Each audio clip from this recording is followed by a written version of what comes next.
La Cour suprême va déterminer si Thaksin a purgé sa peine de prison. La section pénale de la Cour suprême thaïlandaise, chargée des affaires impliquant des responsables politiques, a annoncé mercredi qu'elle allait examiner si Thaksin Shinawatra avait réellement purgé sa peine de prison. Cette décision a été rendue publique lors du rejet d'une requête déposée par l'ancien député du Parti démocrate, Charnche Isarasnarak. Celui-ci contestait le fait que le séjour de Thaksin à l'hôpital général de la police, jusqu'à sa libération conditionnelle, puisse être considéré comme l'exécution effective de sa peine de prison. La Cour a statué que M. Charnche n'était pas une partie directement concernée par l'affaire, et a donc rejeté sa plainte. Cependant, elle a estimé qu'elle avait compétence pour enquêter sur l'affaire, en raison des allégations selon lesquelles la peine de prison n'aurait pas été réellement exécutée. La Cour a ordonné au directeur de la prison provisoire de Bangkok, au directeur général du département des services correctionnels, ainsi qu'au directeur de l'hôpital général de la police, de fournir, sous 30 jours, des éclaircissements sur l'exécution de la peine infligée à Thaksin. L'audience a été fixée au 13 juin à 9h30. Thaksin Shinawatra est rentré en Thaïlande le 22 août 2023, après plus de 15 ans d'exil volontaire à l'étranger. À son retour, il a immédiatement été condamné à 8 ans de prison dans 3 affaires, peine réduite par la suite à 1 an grâce à une grâce royale, pour abus de pouvoir et conflit d'intérêts lorsqu'il était Premier ministre avant 2006. Il a été transféré à la prison provisoire de Bangkok à son arrivée, mais a été hospitalisé à l'hôpital général de la police seulement 13 heures plus tard, dans la nuit du 22 août. Il y est resté jusqu'à sa libération conditionnelle début 2024, ce qui a suscité des interrogations sur un possible traitement de faveur. Ses opposants ont demandé des preuves de la gravité de sa maladie, invoquant sa santé nettement améliorée peu après avoir quitté l'hôpital. Le Conseil médical de Thaïlande a également ouvert une enquête. L'opposition a soulevé la question de sa maladie lors du récent débat de censure. En réponse, les autorités ont invoqué la confidentialité des données médicales et le risque potentiel pour la vie de Thaksin en cas de retour en détention. Un homme ayant approché un éléphant sauvage avec un couteau à Khao Yai sera poursuivi. Un homme seul, filmé en train d'approcher un éléphant sauvage armé d'un couteau dans le parc national de Khao Yai, a été identifié et fera face à des poursuites, a déclaré mercredi le directeur du parc.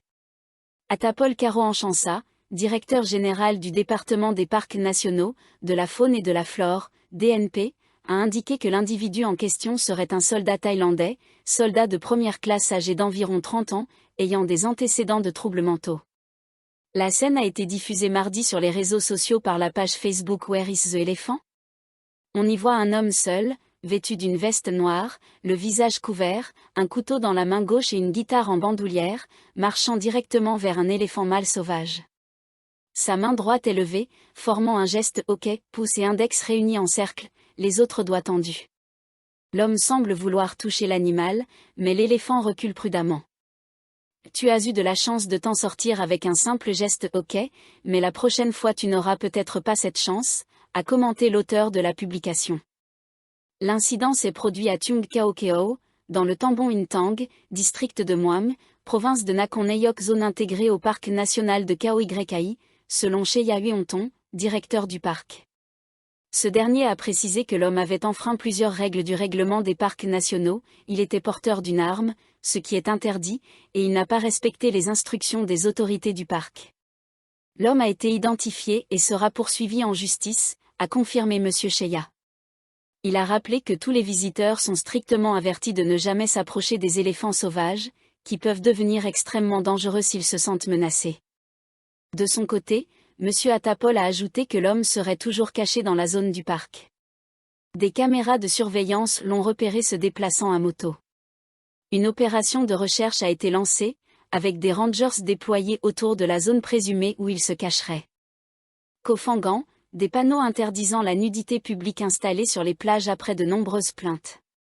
Sur Atani, des panneaux interdisant la nudité en public ont été installés sur les plages de Koh Phangan, célèbre pour ses soirées de la pleine lune, à la suite de nombreuses plaintes concernant des touristes se promenant nus. Les autorités locales ont procédé à l'installation des panneaux ce mercredi et ont distribué des brochures d'information aux visiteurs ainsi qu'aux professionnels du tourisme, notamment les restaurants et les hôtels situés près de Zen Beach et Secret Beach. La nudité en public est interdite en Thaïlande, et les contrevenants s'exposent à des sanctions pouvant aller jusqu'à l'annulation de leur visa, a rappelé le chef de la police de Koh Phangan, le colonel Apichar Chanshamray. Selon lui, plusieurs plaintes ont été reçues concernant des touristes étrangers se baignant, bronzant, jouant de la musique, dessinant ou pratiquant d'autres activités de loisirs entièrement nus, en particulier sur les plages de Secret Beach et Zen Beach. Ils viennent ici pour se détendre, attirés par la beauté et le calme des plages, souvent sur la base du bouche à oreille, a expliqué le colonel Apichar. Cependant, il a insisté sur le fait que la nudité publique est contraire à la loi thaïlandaise, passible d'une amende pouvant aller jusqu'à 5000 bahts. Tawil Ruantong, un habitant de Koh Phangan, a indiqué que l'île accueillait une grande diversité de visiteurs, mais que certains montraient un manque de respect pour la culture locale en se mettant nus dans des lieux publics. Cette campagne contre la nudité publique survient peu après l'arrestation d'un couple polonais aperçu nu, en train de s'enlacer au milieu d'une route de l'île lundi dernier. Le conducteur touché par des blocs de béton tombés d'un viaduc à Samut-Sakhon est décédé. Le conducteur du pick-up touché par des morceaux de béton tombés d'un vieux viaduc sur la route Rama 2, dans la province de Samut-Sakhon, a succombé à ses blessures mardi soir. Natapon Sumanotam, député du Parti du Peuple pour Samut-Sakhon, a annoncé la nouvelle sur Facebook tard dans la soirée, précisant que le frère cadet de la victime l'en avait informé. Selon les médias locaux, l'homme, âgé de 46 ans et identifié comme Amna, est décédé vers 21 h à l'hôpital de Samut-Sakhon. Il souffrait d'une rupture du foie et d'hémorragie interne dans l'abdomen. Les médecins ont tenté de sauver ses organes internes gravement endommagés par l'impact des blocs de béton. Il avait été transféré depuis l'hôpital Vibaram Samut-Sakhon.